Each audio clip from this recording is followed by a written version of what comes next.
ఇలా అదే విధంగా వీళ్ళు ఏమని చెప్పిర్రు, ఇలా ఆత్మీయ భరోసాలో స్థలం లేని ప్రతి ఒక్కరికి మేము ఆత్మీయ భరోసా కింద 12,000 రూపాయలు మేము ఇస్తాము అని రేవంత్ రెడ్డి గారు ఎన్నికల సమయంలో చెప్పిండ్రు. మరి నా హుజురాబాద్ నియోజకవర్గంలో అధికారికంగా 9,188 మందికి వీళ్ళకి స్థలము లేదు అని మీరే చెప్పినప్పుడు మరియు వీళ్ళకి ఎందుకు మీరు ఆత్మీయ భరోసా మొత్తం ఇస్తలేరు? మరి నా హుజురాబాద్ నియోజకవర్గంలో కేవలం 4,597 మందికి మాత్రమే మీరు ఇచ్చిండ్రు. మరి తతిమ ఉన్నోళ్ళందరికీ కూడా మీరు ఎందుకు ఇయ్యలేదు? స్వయంగా స్థలం లేదు అని మీరే ప్రకటించి మరి ఆత్మీయ భరోసా వాళ్ళకి ఎందుకు ఇయ్యలేదు అనేది కూడా జవాబు చెప్పాలా వద్దా మీరు? ఇది ఎంతవరకు కరెక్టు? మీరు దీనికి ఖచ్చితంగా జవాబు చెప్పాల్సిన అవసరం ఇవాళ ఈ రేవంత్ రెడ్డి గారికి, కాంగ్రెస్ ప్రభుత్వానికి ఖచ్చితంగా ఉంది. ఆత్మీయ భరోసా కూడా అందరికి ఇవ్వాలని నేను విజ్ఞప్తి చేస్తూ ఉన్నాను. దీంతో పాటు కొండందవి ఎలుకను పట్టినట్టు రేవంత్ రెడ్డి గారి ప్రభుత్వం వివరిస్తూ ఉంది. ఇవాళ రైతు భరోసా ఫర్ ఎగ్జాంపుల్ చెప్తున్నా, నా హుజురాబాద్ కాన్స్టిట్యున్సీలో మేము అధికారంలో ఉన్నప్పుడు, కేసీఆర్ గారు అధికారంలో ఉన్నప్పుడు, కేసీఆర్ గారి నాయకత్వంలో మేము పంచినది ఎంత? 1,18,216 ఎకరాలు నా హుజురాబాద్ నియోజకవర్గంలో. వీళ్ళేమో మొత్తం ఎంక్వైరీ చేసి ఇప్పుడు వీళ్ళు వంచేది ఎంత అంటే 1,17,630 ఎకరాలు. అంటే వీళ్ళు తీసింది ఎన్ని ఎకరాలు అంటే కేవలం 586 ఎకరాలు మాత్రమే తీసిండ్రు. రాష్ట్ర వ్యాప్తంగా మీరు చూస్తే ఇది అధికారికంగా ఇచ్చిన రిపోర్ట్. ఇది నేను ఉట్టి కూడా చెప్తలేను, గాలి మాటలు మాట్లాడతలేను. ఇది అధికారికంగా ఇచ్చిన రిపోర్టే తీసుకొని మీ అందరు కూడా చెప్తా ఉన్నాను. ఇలా రాష్ట్ర వ్యాప్తంగా కేసీఆర్ గారి నాయకత్వంలో 1,52,00,000 ఎకరాలకి మేము వేస్తే ఇవాళ 1,50,00,000 ఎకరాలకి మరి రేవంత్ రెడ్డి గారు కూడా వేస్తూ ఉన్నారు అని చెప్పి ప్రకటించారు.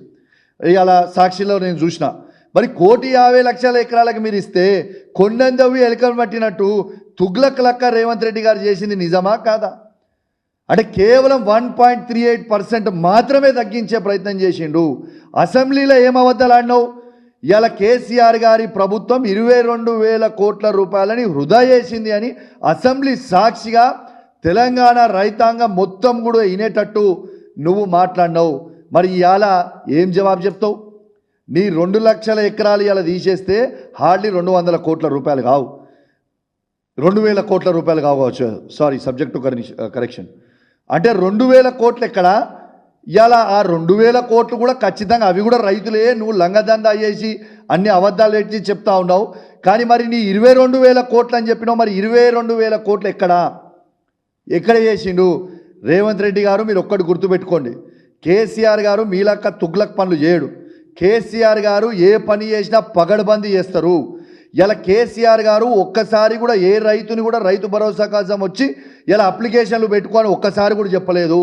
ఇలా ఆఫీసుల చుట్టూ ఏ ఒక్కనాడు కూడా కేసీఆర్ గారు ఒక్క రైతుని కూడా ఆఫీసుల చుట్టూ తిప్పలేదు.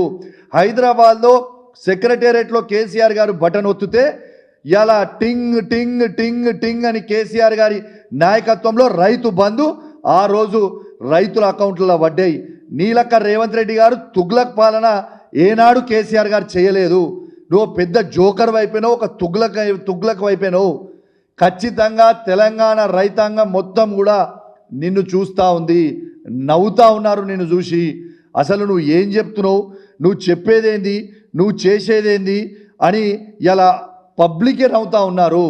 ఇలా స్వయంగా మీరు చూడొచ్చు, ఇలా రైతు బంధుని 15,000 రూపాయలు రైతు బంధు వేస్తామని చెప్పింది ఇదే రేవంత్ రెడ్డి గారి మేనిఫెస్టోలో పెట్టలేదా? ఇలా భూమి లేని ప్రతి రైతు కూలికి 12,000 రూపాయలు ఇస్తామని చెప్పింది నీ మేనిఫెస్టోలో పెట్టలేదా? మరి భూమి లేని యావరేజ్గా ఇదే 10,000 లెక్క తీసుకుంటే ఇంటూ 119 వేయండి. వాళ్ళందరికీ ఎందుకు వేస్తలేవు? మరి వాళ్ళకి ఎందుకు వేస్తలేవో జవాబు చెప్పాలి కదా. రేవంత్ రెడ్డి గారు, మీరు బాగా అతి తెలివి అనుకుంటున్నారు. బాగా తెలివి ఉన్నది మాకు, మేము ఏం చెప్పినా నడుస్తుందని అనుకుంటున్నాం. కానీ ప్రజలు నిన్ను చూసుకొని చీచీ అని కొడుతున్నారు. నిన్ను ప్రజాపాలన అనే పరిస్థితి అంటలేరు. ఇది ప్రజలందరూ కూడా ఏమంటున్నారు అంటే నీ మీద ఉంచేసే పాలన నడుస్తుంది అని అంటున్నారు. ఇలా నీకే సిగ్గుండాలి, ఇప్పటికే ఇజ్జత్ మానం మొత్తం తీసుకున్నావు, ఇకనన్నా అబద్ధాలు చెప్పుడు బంద్ చేయి, ఇజ్జత్ పోతుందని చెప్పి ఈ సందర్భంగా తెలియజేస్తా ఉన్నాను.